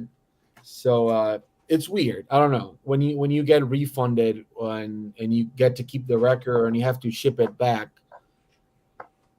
because whatever. It's a good question. I'm going to take that. I'm going to segue real quickly. When's the last time anybody bought a cassette outside of Jose, who's a fervent Arnaldo? Last time he bought a cassette? I bought like one today in the shed. I think it was maybe a couple months ago. Couple months. David Bianco. Only for collectability. I don't even have a cassette deck player. There you go. For collectability. I have 6 cassette decks. Last time I bought one was when I bought a package of an independent artist, and it had a cassette and a mini disc in it. Wow, a mini disc. How long ago was that? How long ago was that? It was probably a year and a half, 2 years ago. I'm actually a mini disc a year and a half ago. Wow. I'm actually releasing a mini disc like in 2-3 months. If anybody's interested, we're only making 20. Anyway, this is one of I bought this a week ago. This is are you seeing this the other way around? I think so. No, we can see it. We can see it right. So this is a like a proto-industrial record from Mexico, but this came out on vinyl. But the B-side, it's another record that never got released on vinyl. So I thought that's pretty neat. So this is the record. The A-side is a record that never got released on vinyl, and this one did came out on vinyl, which. And this one's pretty amazing. And then this one, because I collect like regional stuff. So this is a tribe in the northern part of Sinaloa, and they're doing their music. Well, how do you pronounce that, Jose? Yo Machuk. Okay. Yo Machuk. Now, so I noticed you haven't opened it. Are you going to get that slabbed? Are you going to? No. I just got it, and I digitalize all my cassettes because sometimes they don't have proper documentation. So that's another reason why getting, for example, this is a $100 cassette that I just got. I didn't got it for $100. $100. Yeah. So this is a cassette by an artist that I'm working with, Rolando Chia. And this is proper music, and then they do he does like a speech about how to properly watch a football match and enjoy it. And he did it for Mexico '86 World Cup, and it was a flop. And nobody owns the copy, and this is a sealed copy. I have 5 of them. So yeah, I get a lot here. This is from a friend who came with this R. Can you see this? Came with an R. Right? Wow. Sesame Street cassette. Like it. Yes. But I think that I know my label releases cassette all the day. I think it's a very important format. If you actually enjoy music, there's a lot of music that was only released on cassette. If you're not a major label consumer, Sure. there are a lot of great bands that only release stuff on cassette. Now, Chris, I saw you when I asked the question, Arnaldo. I saw you turn like you were looking. When's the last time you bought a cassette? Let's see, probably like 1997, 98. Oh, okay, I took cassettes from my parents' house that were there, but the last cassette I unintentionally bought was in some Radiohead deluxe box set for OK Computer. I think there was 2 cassettes in it. Oh, that one was for the credits. Yeah. You played in them on Commodore 64 or whatever, and it would open up the file with all the. There you go. Arnaldo got a prop. He's got. Oh, you got the last Cure album on cassette. See, look at this. That's what we call a fat stack. Yeah, it's a double. Yeah. Why is it a double though? Is it that long? No, there's the instrumentals on the second one. Oh, all right, that's cool. Well, and that's something that I actually like about cassettes nowadays is that most of them have stuff that they don't release anywhere else. Well, they also made the CD vinyl version of the instrumentals too, a double. Mm-hmm. And I think nowadays the cassettes are kind of an extension of merch, because how many people are really buying them to listen to them because they still have a cassette player? I don't, for example. Well, but you also have to understand something that no one has it in their car anymore, right?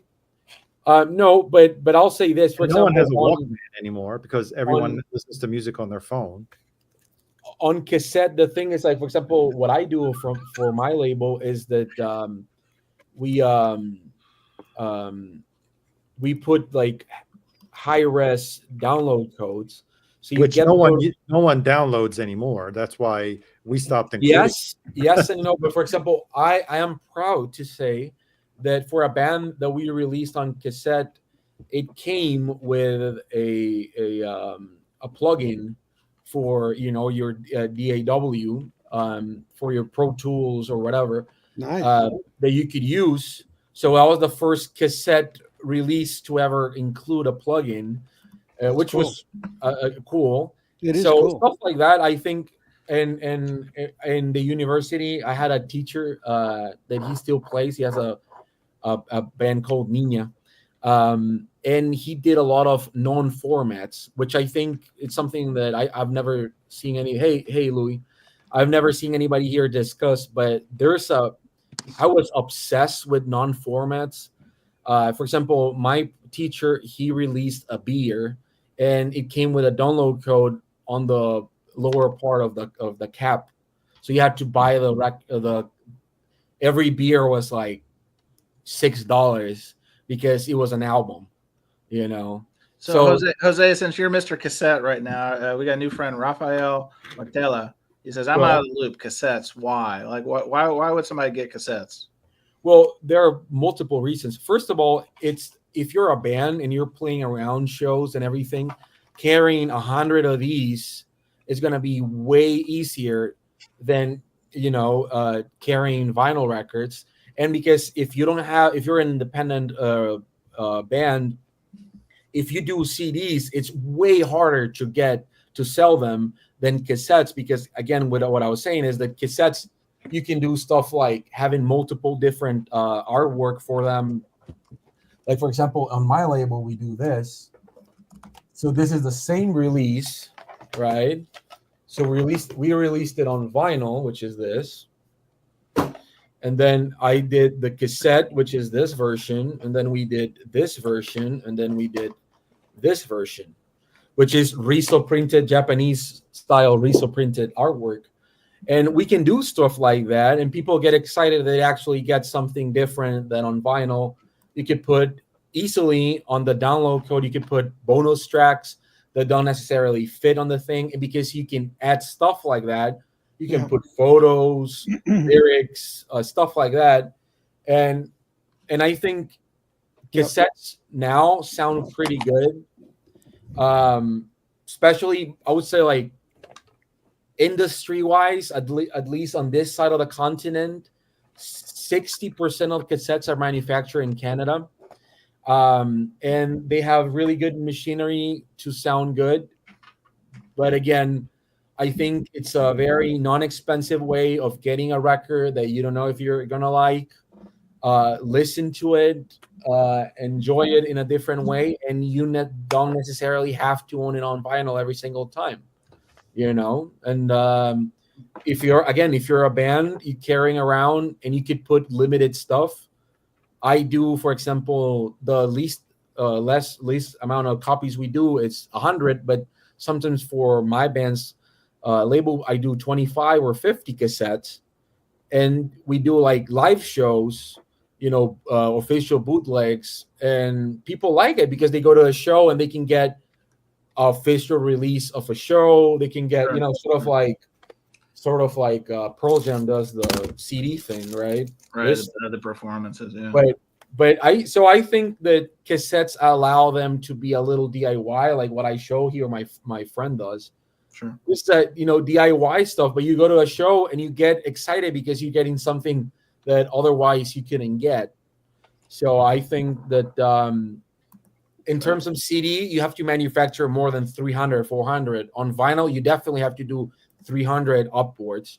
So cassettes, you can do 50 and get something cool that might otherwise do not exist on any other format.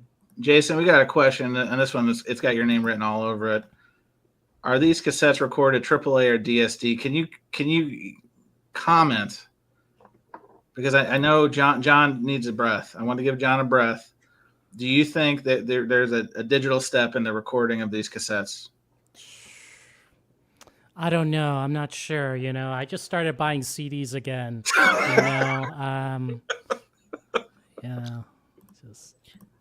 We use that thing to reflect flies, you know, when you're eating. Oh, you bought a CD box set. Oh, you are hook, line, and sinker, my friend. That's Hook, line, right. and sinker. That's right. Digital. Did someone say box set? Did you say box set? Oh man, the props are out of control. Look at this.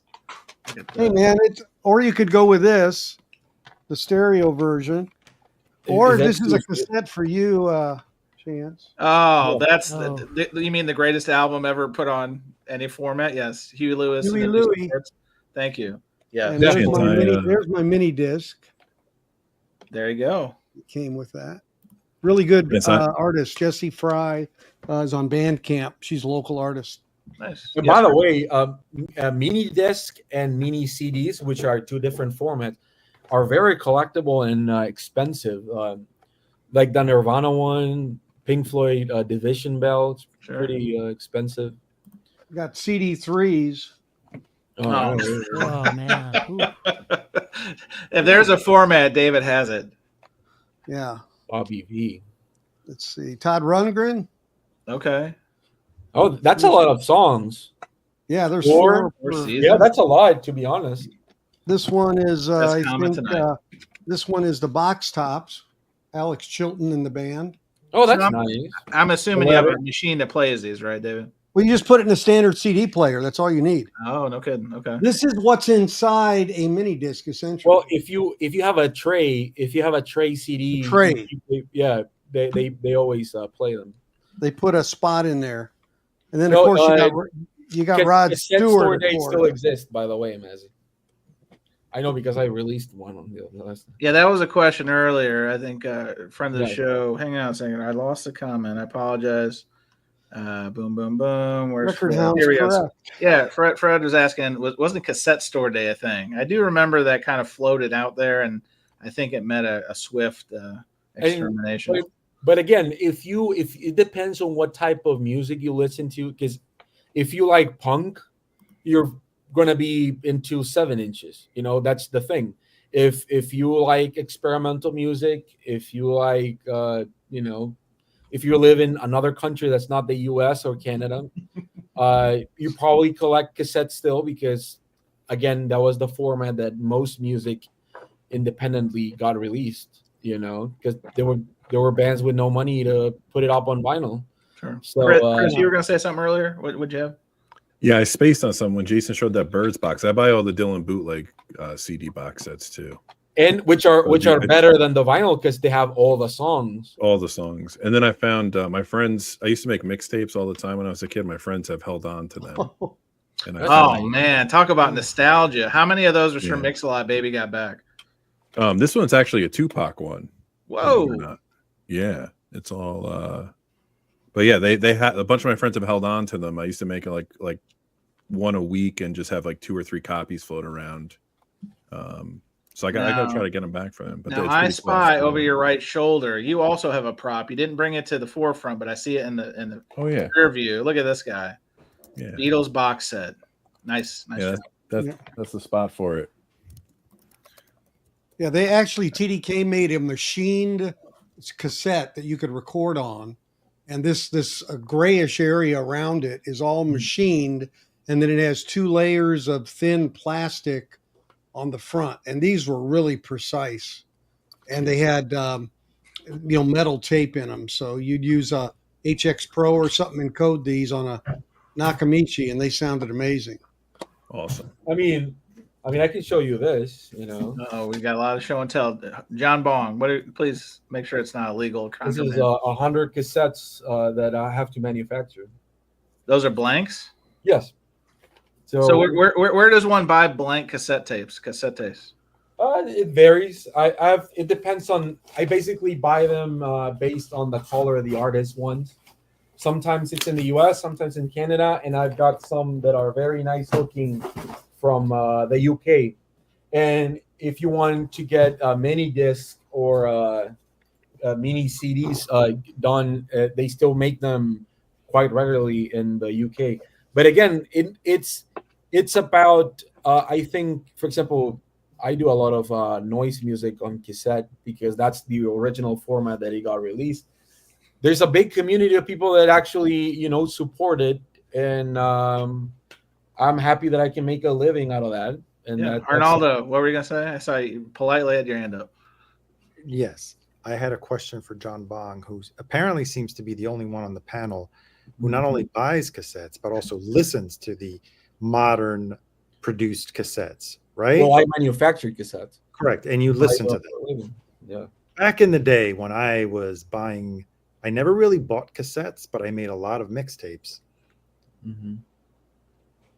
If I recorded a record myself on a really high quality TDK, like the chromium dioxide ones, like the highest level Metal, yeah. Well, the metal Type 4 is the yes. Metal Type 4 is the best, right? They always sounded better than the label released version of that.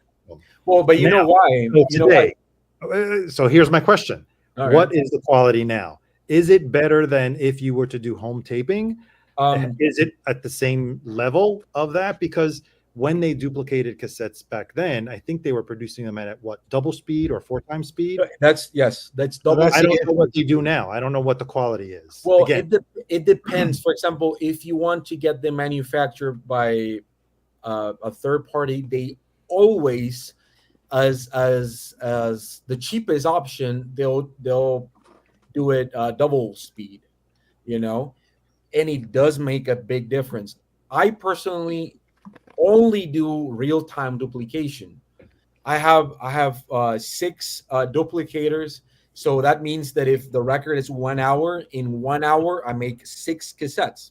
And that's ripping from the same resolution file that you send to have It's from the the CD manufactured, correct?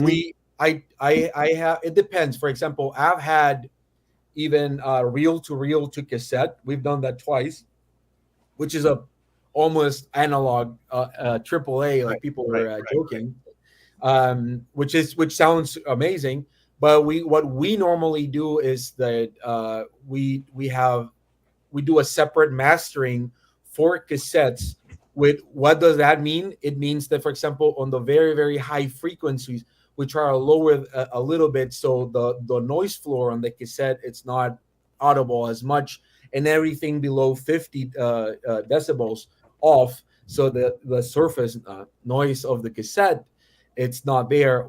I also use Dolby B for all the cassette we use, because it also reduces once you play it back. Even if you're not playing with Dolby B, it's still way clearer and there's more detail on the thing. So again, I think most labels, because for example, I have capture track releases from like 2010, that I used to buy from when I used to go to the US or whatever.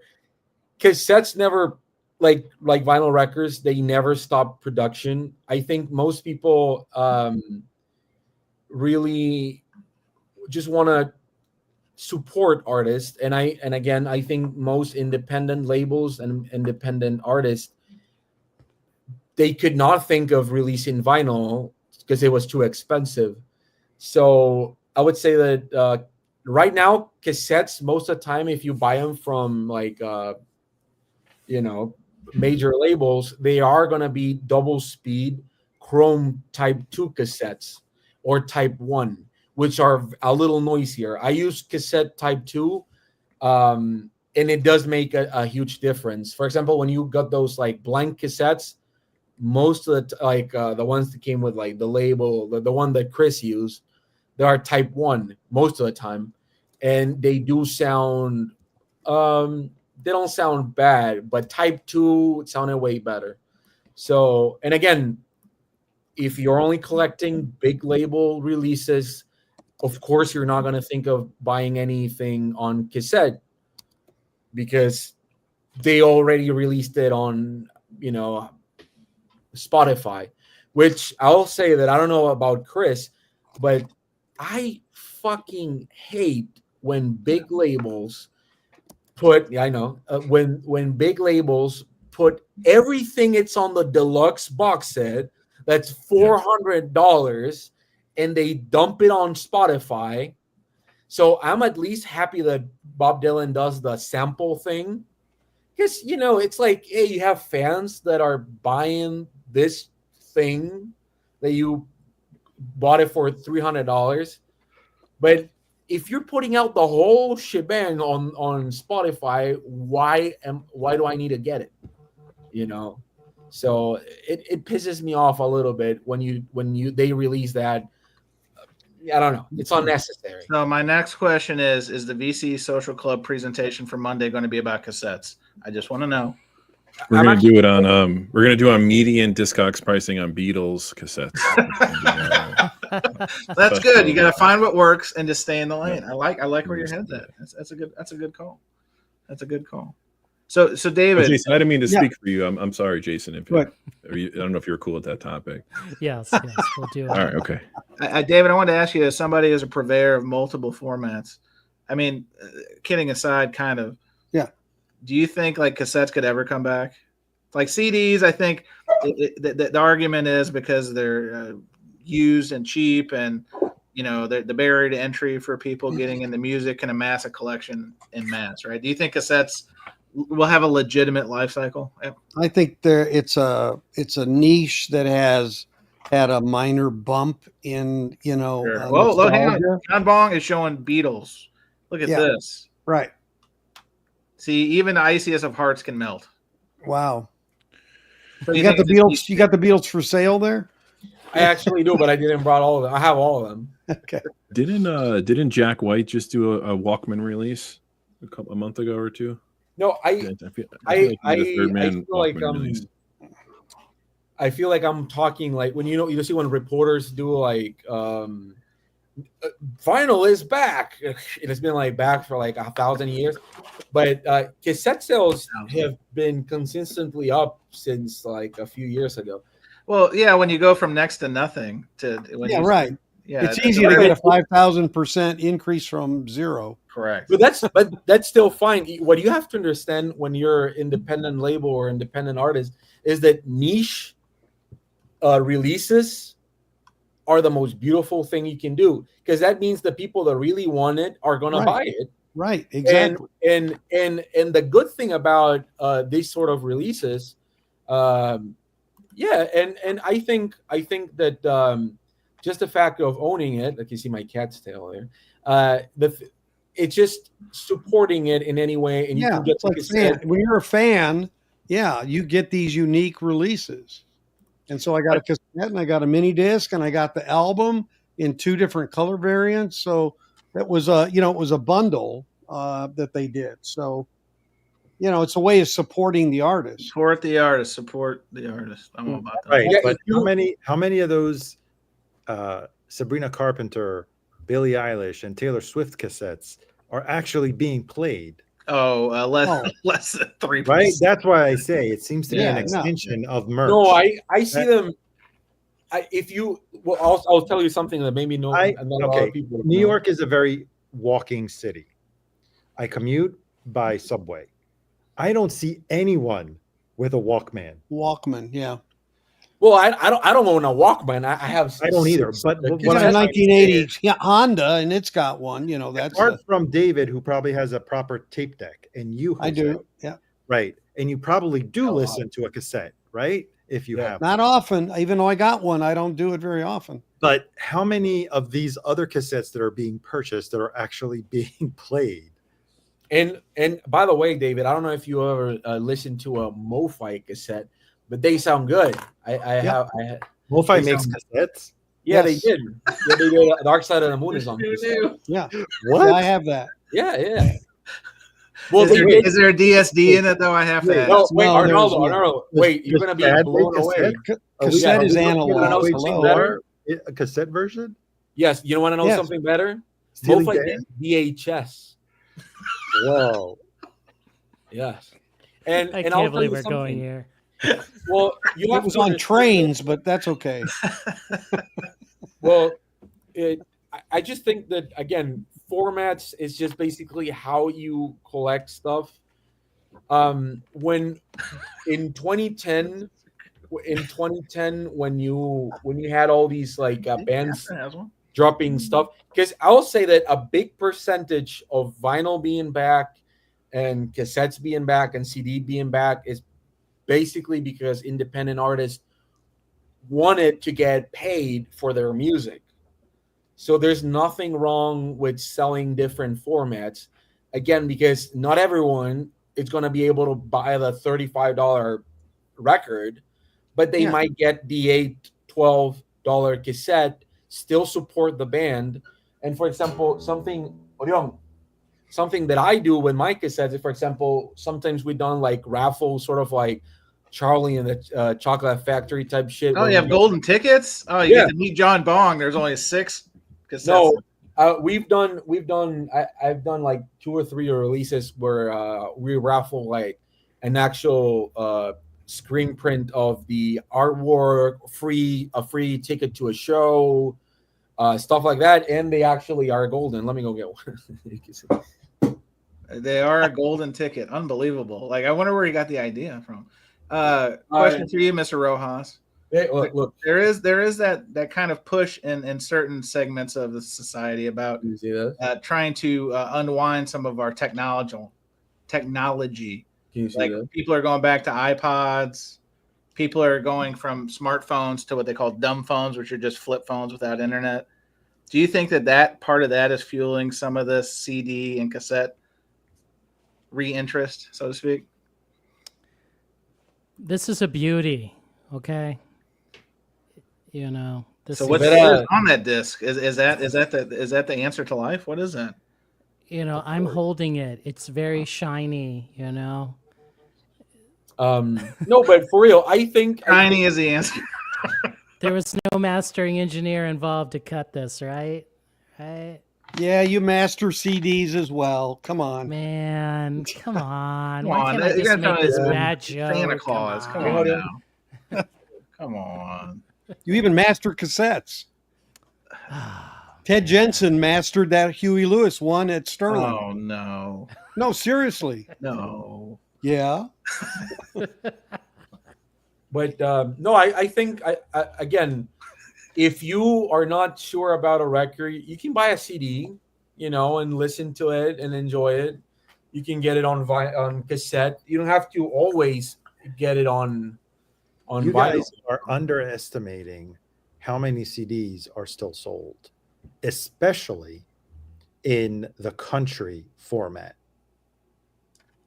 It's ridiculous how many CDs are still being sold. How many CDs are being sold? Do you want to know? Yes. Oh, Yeah. you're challenging a numbers guy. That's throwing down the gauntlet. I'm just curious. I want to know. Okay, just give me a minute to log into Music Connect. So, okay? but I'm going to pontificate. Is it because a lot of that audience still drives vehicles that have CD players in there? I don't know. I'm still trying to understand. Maybe that's probably the reason why. But how many new vehicles? None of them come with a CD player. Correct. Right? That's an add-on. Yeah, you gotta. Yeah. So they must be listening to them at home because they can't listen to them in their new cars. It's I a have my Mo-Fi. CD player there. Mo-Fi CD. Look at that. David just pulled one out. Saturday Night Fever. Whoa. CP. There we Ooh, It's a go. Mo-Fi Saturday Night Fever? Yep, I got it for $10. Music Direct. They had them at the Exponent show. They were blowing out. They have no covers. They have no jackets, but Well, that's expensive for like a CD without a cover, to be honest. A little bit. really? Well, Not for a little Mo-Fi. bit. Not I for a mean- Mo-Fi. I rarely buy a record without a cover in general. John Bong, the elitist. Can you look up the MoFi Mobile Fidelity VHS? Yeah. David, you have one of those too. If you have a Mobile Fidelity VHS, then Not in stream it this the room, credit. I don't, but I have several. Wow. I was all into Mo-Fi. There was a beta one. I know that one. But yeah, I think though. Well, yeah, Mobile Fidelity was trying to. Oh, yeah, there's a Betamax. You want to know how much it's going for on Discogs? Rip it, John. Give us the Oh, 401. I send you a link on the private chat. Oh, private chat. All right, I got it. That's why it's not in this room. I mean, it's 'cause not. It's definitely not going to sell. But somebody's selling it for that, right? I have a working Betamax Hi-Fi, so Well, you can get this Really? for the very low price of. Oh, only hang on. I got to make it bigger. $2,271.58. there's only Giving it one of away. them out there. Giving it away. Wow. Giving it away. Which I actually if Last you read, sold, never. Yeah, well, but look how many people want it. That's a big number for a format you didn't know Yeah, existed. 1,200, but only 10 people have it. Is this like the Declaration of Independence? There's only like 11 people that have a copy of the Declaration of Independence. Yeah, if you click on Mobile Fidelity Sound Lab and then you go to formats and you put Betamax, you can see like all the ones they did. Yeah. But they had a lot of stuff like that. VHS, there's 73 VHS tapes, which is interesting. Dark Side of the Moon is also on VHS. Somebody's also selling it for $2,000. So I mean, tell them good luck? Question mark. Tell them good luck. But I think it's smart in the sense that back then, as far as going from reel to reel, which is digital. Yeah, we didn't even talk about reel-to-reel tape. That is another little subject. Yeah. Well, so imagine it does make any sense if you can get like Betamax type or VHS digital tape. It makes more sense than a cassette. It because people invested more on their movies, formats than on CD or cassette decks. So Fred from Spectrum Archive says CDs still make up 70% of music sales in Japan. I'm surprised Tokyo Brian didn't have this number. Come on, Tokyo Brian, he's on your turf. Fred is coming. He's probably wasted on a street somewhere in Tokyo right now. No, Tokyo is just on talking about the joy of fish shows on cassette, because they just those fish soundboards sound better on tape. And Grateful Dead. Big Baboon is actually, like, for example, I know about that extended solo song on Animal. It Picks on the Wings, because that was what John. So not cut you off, Jose, but what John's saying. Bip Bob Boom says Pink Floyd Animals on 8-track. Yes, and an extended guitar solo not available on vinyl, so or anywhere else. They didn't release it on CD. So it was Pigs on a Wing, and because the way that the 8-track worked, they had, you know, the ending of Pigs on a Wings Part 2 started, and then it would be the solo, and then Pigs on a Wings Part 1 would start. And you had this solo that actually David Gilmour didn't play. Maybe Bip Bob Boom could tell me. I forgot who did the solo, but it was not a Pink Floyd member. But stuff like that, you know, happened. Also, The Wall, you know, at the beginning it says, like, "Is this over?" or something like that. There's like a word at the beginning that is only the beginning of that sentence is in the last part of The Wall. So stuff like that, I think it's pretty. Snowy White, does that sound familiar? Snowy White, yes. So Darren Record also coming in, nice. And it's never been released, I think, not even on those box sets that Jason probably had. The early, it wouldn't be the early. Well, I guess it would be the early. Rojas, are you still considering doing those digital rips of cassettes to put on YouTube that you were talking about?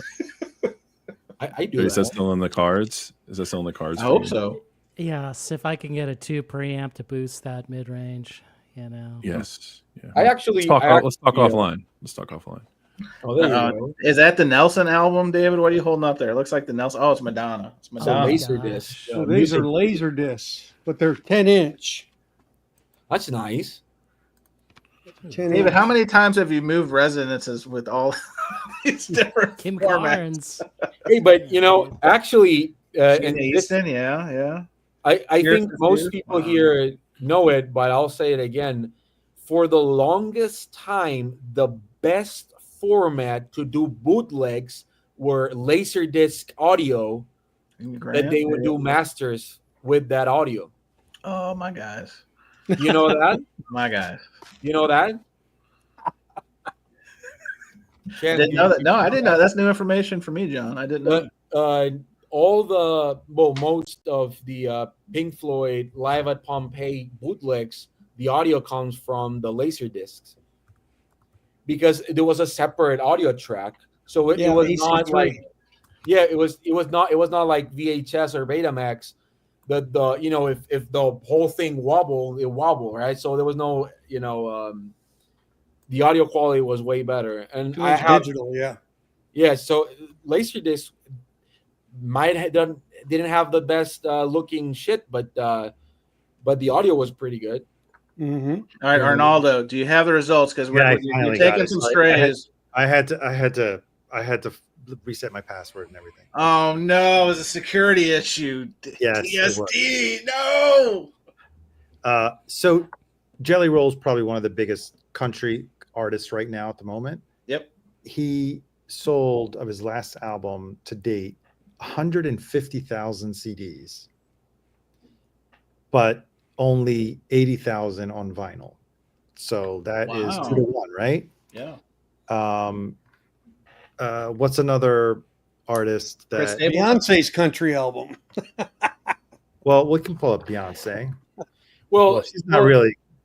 Also, remember that, for example, Taylor Swift do the every single edition of vinyl or CD has like one bonus track, and I think so. That's why a lot of those sales go up, because people want to have everything, and the Swifties actually do buy a lot of those CD singles that she puts out. All right. In comparison, hold on. Oh wait, sorry.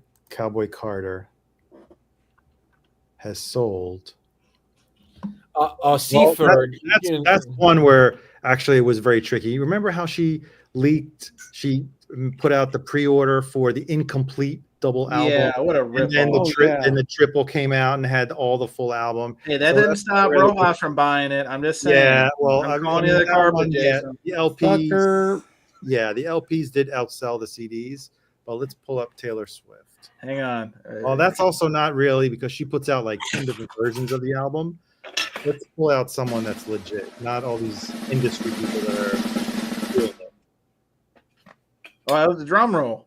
Well, the drum roll for what? How far can you go back? Kimbo, You got to do Kimbo's the something executive producer who said drum roll, and I thought there was a big Well, review. let's talk about a recent. Okay, release. so did Ed Sheeran or like Coldplay, anybody like that, have a recent release?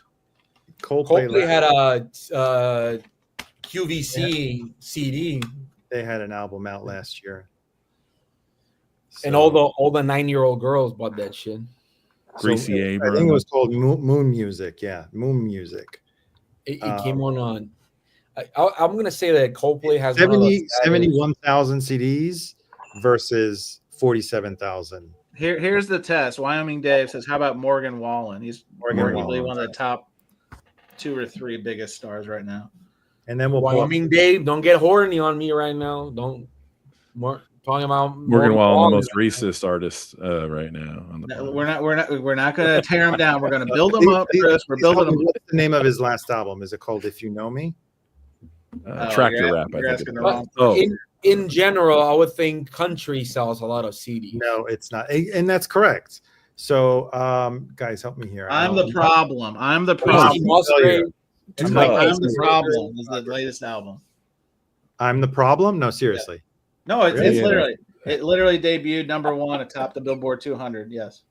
What's the? Is Oh, it, that it literally just came out though. That you probably won't have data. on. No, is that the guy that did the Fast Cars cover? No, Luke that's Combs. not Luke Combs. No, try Dangerous. That's another Morgan Wallen. Because that CD probably sold a lot. Hold on. The Fast Cars. You're thing. failing. what about like Post Malone too? Did he have something new Yeah, recently? he did a country album too. As the pickup truck one was hanging upside down. Oh, wait. Sorry. I'm the problem. I'm the problem. That just came out, right? So new friend Seaferg is asking about music. We don't play music. This is a podcast, friend. Sorry, we pontificate on things that some people like and some people don't like. So By the way, I think welcome to Mazzy- stay, but we don't play music. Sorry. I think we put Mazzy to sleep. He's probably already doing a new video on the box set sold out for tomorrow. Black and white. Oh, you remember that? I can do that. I forgot about that. I can. Let me pull all that shit. Listen, out. everyone, get quiet so we can stare at Arnaldo as he's looking up this data. That'll be Wait, I can do this. great for viewing. One Thing at a Time was the previous album, apart from the one that just came out last week. Dangerous was his last. That was like his big album. Dangerous. Look, I got the Massey filter now. Let's go on to Dangerous. Yes. Dangerous. The double album? Is that John what it's Bong, called? the Beatnik. Yes, the double album. That's correct. Dangerous, the double album from Chance, do you like me on my Massey filter on? You never look better, John. John Yeah. Bong has. I mean, the sex value is through the charts. I look, and now I'm Donald Trump. Oh. Oh my gosh. Oh, fuck. I request that you leave that filter on forever, John. That is the prototype of. So Dangerous, the double album, sold 124,000 CDs and 100,000 albums. So it's Okay, so almost pretty even. that's Okay. pretty close. But let's look Can at you do most- one more?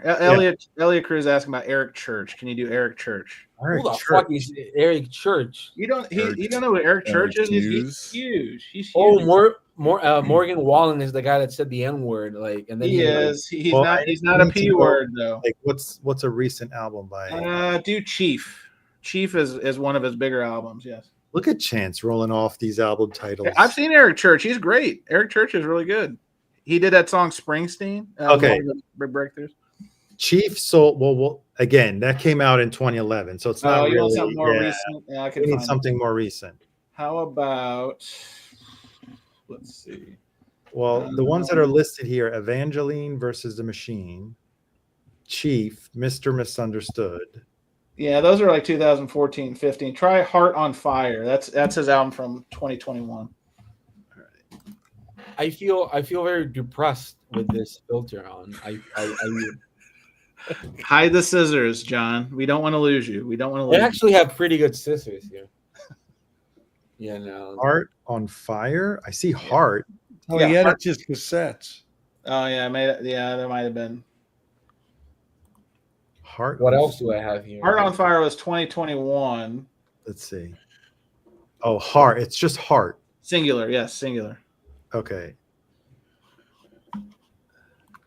This is like when your aunt is like looking for photos on her phone. Yeah, on twice as many. 42,000 CDs and 23,000 on vinyl. See, there you go, So Elliot. the country genre, anyway, is very strong on CD sales. So what you're saying is that everybody. Can you look up one for me, Arnaldo? Can you see Yeah. if you can look up "Tears for Fears" songs from a Nervous Planet?